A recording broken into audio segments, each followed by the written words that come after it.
ब्रह्मा जी ने देखा है तो पाप कराने वाली मैंने सृष्टि रची, पवित्र हुए, पवित्र होकर आचमन किया और भगवान का ध्यान किया। दोबारा संकल्प किया तो सनक सनंदन सनातन सनत कुमार ये 4 निवृत्ति प्राण ऊर्ध रेता मुनि प्रकट हुए।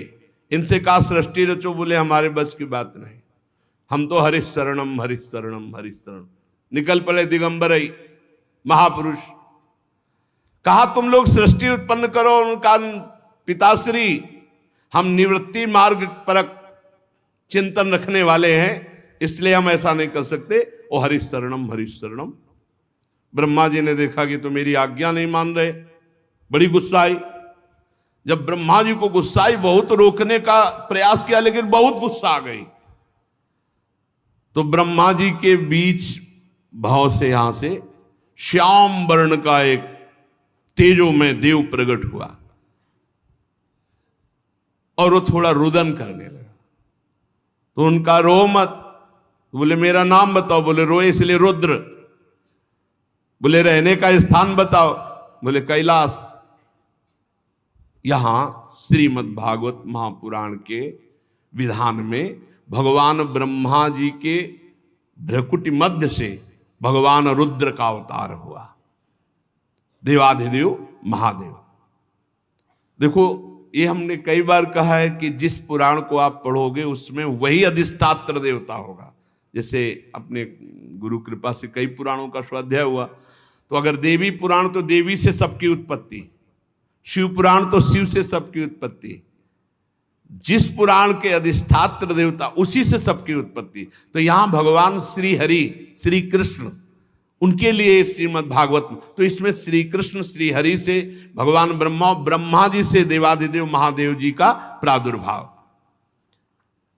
तब कमल योनि भगवान ब्रह्मा ने उस बालक की प्रार्थना पूर्ण करने के लिए मधुर वाणी में कहा, देव श्रेष्ठ, तुम देव श्रेष्ठ हो, देवाधिदेव हो, तुम्हारा नाम रुद्र, तुम्हारे रहने का सूक्ष्म स्थान, सबका हृदय, सबके इंद्रियां, सबके प्राण, आकाश वायु अग्नि जल पृथ्वी सूर्य चंद्रमा और तपस्या, ये तुम्हारे स्थान है। और तुम 11 रूपों में रहोगे, मन्यु मनु महिनस महान शिव ऋतध्वज उग्ररेता भव काल वामदेव धृतव्यत धी वृत्ति उषना उमा नियुत सर्पी इला अंबिका इरावती सुधा दीक्षा, ये 11 रुद्राणियां तुम्हारी अर्धांगिनी होंगी। तुम जो हमने तुम्हें स्थान दिया, हृदय इंद्री प्राण आकाश वायु अग्नि जल पृथ्वी सूर्य चंद्रमा तपस्या, इन स्थानों पर रहो और प्रजा उत्पन्न करो, क्योंकि हमारी इच्छा है कि इस समय सृष्टि बढ़े। भगवान शंकर को आदेश हुआ कि प्रजा रचो, तो रचना शुरू किया। अब उनकी जो रचना थी बहुत विचित्र थी, किसी के हजारों मुख, किसी के एको मुख नहीं, किसी के हजारों आंखें, किसी के एक आंख हो, किसी के बहुत हाथ, किसी के विचित्र असंख्यों यूथ के यूथ भूत प्रेत पिशाच। ब्रह्मा जी ने कहा बंद करो बंद करो, आप अपनी सृष्टि बंद करो, नहीं जो हम सृष्टि रच रहे सब खा जाएगी आपकी सृष्टि। महाराज ये सारे दिशाएं डरपने लगी, आप अपनी सृष्टि बंद करो, तुम्हारा कल्याण हो, हमारे आदेश का पालन हो गया बस। ये आपने जो सृष्टि रची है पूरी सृष्टि को खा जाएंगे, मत रचो सृष्टि, तुम्हारा कल्याण हो, तुम सुखी रहो, तुम तप में लगो, तपस्या करो। हे इंद्रियातीत, हे सर्वांतर्यामी, हे ज्योतिष स्वरूप देवाधिदेव, आप अपनी सृष्टि बंद कर लो। भगवान शंकर ने कहा आप पहले कहा था रचो, तो फिर आपकी आज्ञा पालन करके रच रहे थे। तब भगवान रुद्र ने कहा ठीक है, और वो समाधि में शंकर सहज स्वरूप संभाला, लाग समाधि अखंड 88 हजार वर्ष तक की समाधि देवाधिदेव की। ब्रह्मा जी फिर उदास हो गए, अब हमारी सृष्टि कैसे बढ़े। तो अगला संकल्प करते हैं, फिर क्या प्रकट होता है आगे चर्चा करते हैं। श्री राधा वल्लभ लाल की जय।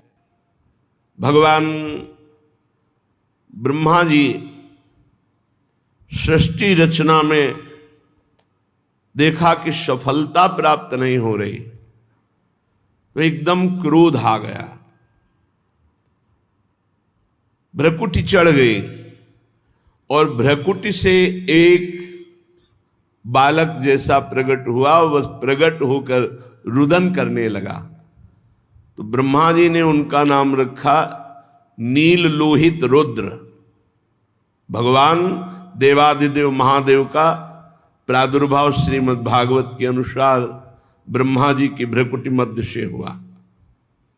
नारायण की नाभि कमल से ब्रह्मा जी की भ्रकुटी मध्य से नील लोहित भगवान शंकर 11 रुद्रों के रूप में कल सुना आपने, और उनकी 11 दैवी शक्तियां रुद्राणी। भगवान ब्रह्मा जी ने आदेश किया कि हे वत्स, आप परम ज्योति स्वरूप हैं, ब्रह्म स्वरूप हैं, आप सृष्टि रचना करें। अब भगवान रुद्र की सृष्टि तो सर्वविनाशकारी देवता, संहारकारी, लय करने वाले, मन्यु मनु महिनस महान शिव ऋतध्वज उग्रता भव काल वामदेव धृतव्रत, ये नील लोहित भगवान के 11 रुद्र के नाम। और धी वृत्ति उष्णा उमा नियुत सर्पी इला अंबिका इरावती सुधा दीक्षा, ये 11 रुद्राणियां। अब जो सृष्टि की वो बड़ी भयानक थी, सबका नाश करने वाली। रुद्र भगवान की ऐसी सृष्टि है, ये तो सब नष्ट कर देंगे। काहे सर्वांतर्यामी ज्योतिष स्वरूप देवाधिदेव, आप तपस्या करो, बंद कर दो सृष्टि, अपनी सृष्टि बंद करे। भूत प्रेत नाना प्रकार के भयंकर ये सृष्टि महादेव जी ने रची। कहा महादेव जी आप सृष्टि बंद कर दो, आप ध्यानस्थ रहो, आप तपस्या करो महाराज। भगवान रुद्र ने कहा जैसी आज्ञा, और वो निरंतर समाधिस्थ रहने। 88 हजार वर्ष की समाधि भगवान शिव की।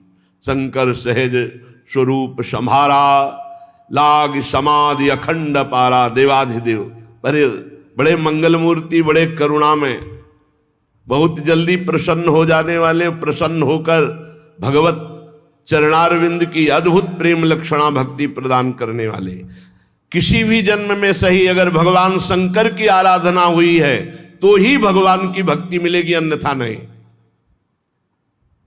अयोध्या वासियों से भगवान श्री राम सबको बुलाकर बिठाकर कह रहे हैं, एक मैं चक्रवर्ती सम्राट राजा की तरह नहीं बोल रहा हूं, मैं हृदय की बात कह रहा हूं। सबई कहूं कर जोरी, हाथ जोड़कर कह रहा हूं, शंकर भजन बिना नर भगत न पावे मोरी। और एक गुपुत मत सबहि कहूं कर जोरी, शंकर भजन बिना नर भगत न पावे मोरी। मैं हाथ जोड़कर एक गुप्त बात कहता हूं, यदि भगवान शंकर की कृपा नहीं हुई तो विशुद्ध भक्ति मेरी कोई नहीं प्राप्त कर सकता। शिवद्रोही मम दास कहावा, सो नर मोहि सपन्यों नहीं भावा। भगवान शंकर परम वैष्णवाचार्य देवाधिदेव जब कृपा करते हैं तो प्रिया प्रीतम की भक्ति प्रदान करते हैं, हरि की भक्ति प्रदान करते हैं। अपने को उन्हीं के कृपा कटाक्ष से प्राप्त हुआ है, अपने जानते भी नहीं थे क्या है वृंदावन, क्या है प्रिया प्रीतम। उन्हीं ने नरसिंह मेहता को सीधे रास में भगवान शंकर ने, पूज्य राधा बाबा बाल्यावस्था में भगवान शंकर की आराधना, उसका फल अंतिम जीवन के पलों में राधा राधा राधा राधा राधा। जा पर कृपा न करहि पुरारी, सो न पाव मुनि भगति हमारी। जिस पर भगवान शंकर कृपा नहीं करते वो भगवान की विशुद्ध भक्ति प्राप्त नहीं कर सकता। अगर इस जन्म में प्राप्त है और भगवान शंकर की आराधना नहीं की तो किसी जन्म में बनी है भगवान शिव की आराधना। बिना भगवान शिव की आराधना के हरि भक्ति प्राप्त नहीं होती। तो कोई ऐसा न समझे कि बड़े भयंकर देवता हैं, भयंकर भी हैं और शंकर भी है। शिव कल्याण स्वरूप, और इतने सुंदर हैं हम आपको क्या बताएं, क्योंकि जो स्वाद ली हुई बात होती है वो देखी जाती है। इतने भयंकर है कि हम तुम्हें क्या बताएं, और इतने सुंदर हैं कि पूछो मत। कर्पूर गौरम करुणावतारम, साक्षात करुणा बपू गौरांग गंगाधर तेज राशि, करुणा बरसती है। भगवान शिव के दो रूप हैं, एक बड़ा शांत प्रसन्न और एक बड़ा घोर। अगर उस रूप में आते हैं तो विश्व का प्रलय उन्हीं से होता है, संहार लीला उन्हीं से होती है। तो जब ब्रह्मा जी ने आज्ञा करी तो भगवान रुद्र अखंड तपस्या में संलग्न हो गए। इसके बाद ब्रह्मा जी ने संकल्प किया तो 10 महान पुत्र प्रकट हुए संकल्प से। पहले मरीच जी, फिर अत्रि जी, फिर श्री अंगिरा जी, फिर पुलस्त जी, फिर पुलह जी, क्रतु जी, भृगु जी, वशिष्ठ जी, दक्ष जी और नारद जी। ये 10 महान तप संपन्न भगवत स्वरूप पुत्र प्रकट हुए। नारद जी ब्रह्मा जी की गोद में प्रकट हो गए। दक्ष जी अंगूठे से प्रकट हुए। वशिष्ठ जी प्राणों से प्रकट हुए। भृगु जी त्वचा से, क्रतु जी हाथ से, पुलह जी नाभ से, पुलस्त ऋषि कानों से, अंगिरा जी मुख से, अत्रि जी नेत्रों से, मरीच जी मन से उत्पन्न हुए। ये 10 संकल्पित महापुरुष प्रकट हुए। फिर ब्रह्मा जी के दाएं छाती से धर्म उत्पन्न हुआ, जिनसे मूर्तिमान भगवान नर नारायण प्रकट हुए, धर्म के पुत्र नर नारायण। और पीठ से अधर्म का जन्म हुआ, उससे संसार को महाभय प्रदान करने वाला मृत्यु प्रकट हुआ अधर्म से। ब्रह्मा जी के हृदय से संपूर्ण संसार को अधीन रखने वाला काम प्रकट हो गया। भाव से क्रोध, नीचे के ओठ से लोभ, मुख से वाणी की अधिष्ठात्री देवी सरस्वती जी, और जनेन्द्री से समुद्र का प्रादुर्भाव हुआ, और गुदा से पाप का निवास स्थान राक्षसों का अधिपति निरिति, छाया से भगवान करदम जी उत्पन्न हुए। सारा जगत भगवान ब्रह्मा जी से उत्पन्न हुआ है। अब बड़ी घटना इस समय एक ये घटी कि जिस समय वाणी की अधिष्ठात्री देवी सरस्वती प्रकट हुई तो इतनी सुंदर थी कि ब्रह्मा जी मोहित हो गए। यद्यपि वासनाहीन है, पर सृष्टि उत्पन्न करनी, इसलिए ऐसा संयोग ब्रह्मा जी की बुद्धि लड़खड़ा गई। जो 10 पुत्र पहले ब्रह्म ऋषि प्रकट हुए, उन्होंने तत्काल हाथ जोड़ा और कहा, पिताश्री आपको शोभा नहीं देता, आप समर्थ हैं, आप अपने मन में उत्पन्न हुए इस काम वेग को रोकिए। आप ये क्या देख रहे हैं, आपकी दृष्टि सही नहीं। पूर्ववर्ती कभी ब्रह्मा ने ऐसा नहीं किया जो पूर्व में ब्रह्मा हुए। आप तेजस्वी हैं, ऐसा आपको शोभा नहीं देता जैसी दृष्टि से आप देख रहे हैं सरस्वती जी की तरफ, क्योंकि आप जैसा करेंगे वैसा ही आचरण संसार में उतरेगा। आप जगत के रचयिता हैं, आप भगवत स्वरूप हैं। मैं आपको नमस्कार करता हूं, लेकिन आपको रोकता हूं, आप अपनी दृष्टि बदलिए। जे ही ऐसा इन 10 महापुरुषों ने कहा तो ब्रह्मा जी बहुत लज्जित हो गए और कहा, धिक्कार, ऐसी वृत्ति कैसे आ गई। तत्काल उनका शरीर छूट गया धिक्कार देते ही, और वो भयानक कुहरा, अंधकार, काम, इनके रूप में प्रकट हुआ। चूंकि ये सृष्टि करनी थी इसलिए ऐसा संकल्प हुआ। कुहरा, अज्ञान, अंधकार, काम।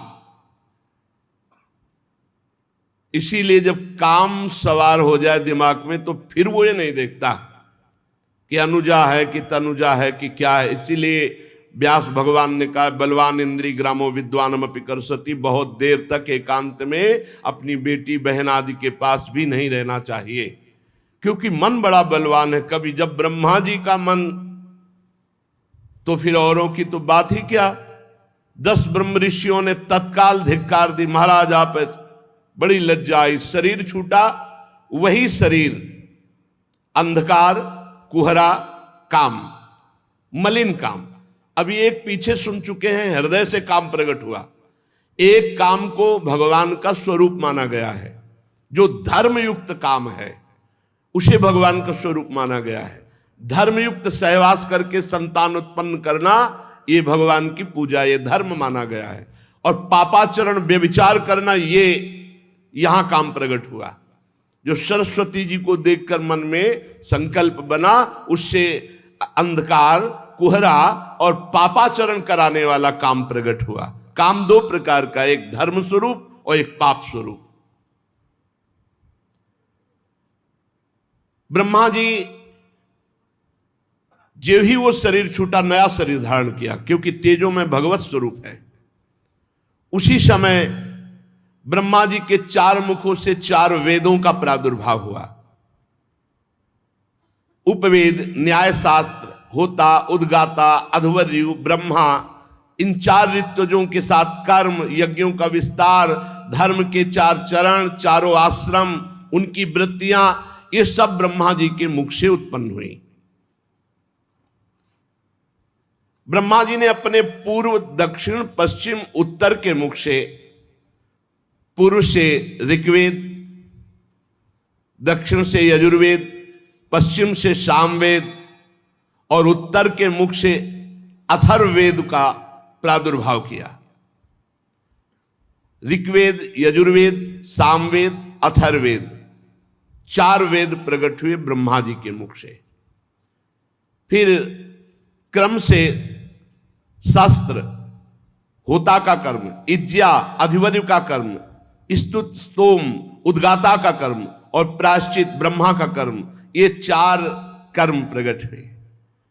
फिर ब्रह्मा जी के 4 मुखों से आयुर्वेद, चिकित्सा शास्त्र, धनुर्वेद, शस्त्र विद्या, गांधर्व वेद, संगीत विद्या, स्थापत्य वेद, शिल्प विद्या, ये 4 उपवेद प्रकट हुए। ऋग्वेद, यजुर्वेद, सामवेद, अथर्ववेद, 4 वेद, और आयुर्वेद, धनुर्वेद, गांधर्व वेद और स्थापत्य वेद, ये 4 उपवेद प्रकट हुए। फिर सर्वदर्शी भगवान ब्रह्मा ने अपने 4 मुखों से इतिहास, पुराण रूप 5वां वेद प्रकट किया। फिर षोडशी और उक्त, चयन और अग्निष्टोम, आप्तोर्याम और अतिरात्र, वाजपेयी और गोशव, ये यज्ञ प्रकट किए। फिर विद्या, दान, तपस्या और सत्य, ये धर्म के 4 चरण हैं। विद्या, दान, तपस्या और सत्य, ये धर्म के 4 चरण प्रकट किए। फिर सावित्रम, प्राजापत्यम च, ब्राह्मम चाथ बृहत् तथा, वार्ता, संचय, शालीन, शीलोंच इति वै गृहे, सावित्र वृत्ति प्रकट की। सावित्र कहते हैं जब यज्ञोपवीत संस्कार कराया जाता है और गायत्री मंत्र का उपदेश किया जाता है, तो उसे 3 दिन तक ब्रह्मचर्य रहकर गायत्री का अनुष्ठान करने को सावित्र कहते हैं। फिर प्राजापत्य, अगर वो आगे बढ़ना चाहता है तो 1 वर्ष का ब्रह्मचर्य और गायत्री अनुष्ठान दिया जाता है। फिर ब्राह्म, वेदाध्ययन की समाप्ति तक, जब तक पाणि ग्रहण न हो तब तक अखंड ब्रह्मचर्य, गायत्री अनुष्ठान और वेदों का स्वाध्याय।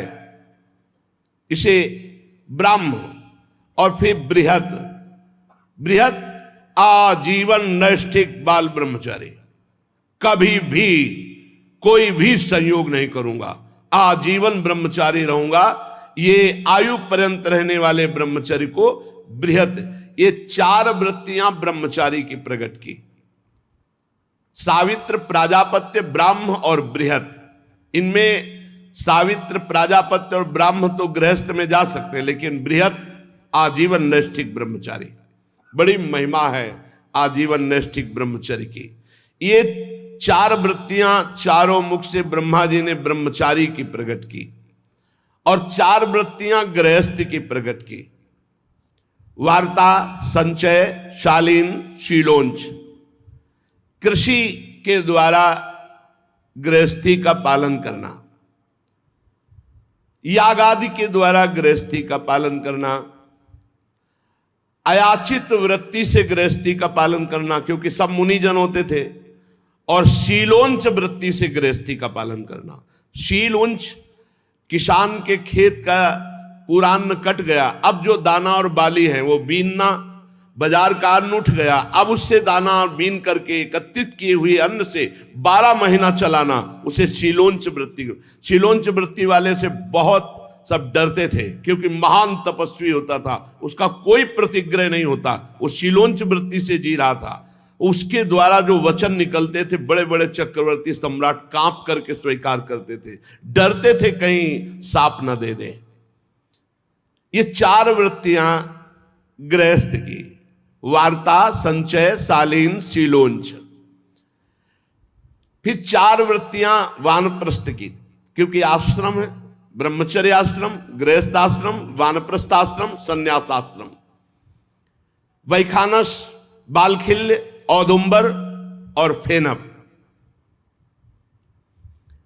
वैखानस बिना ज्योति बोई भूमि से उत्पन्न हुए फल आदि पदार्थों से आजीवन निर्वाह करना वानप्रस्थ,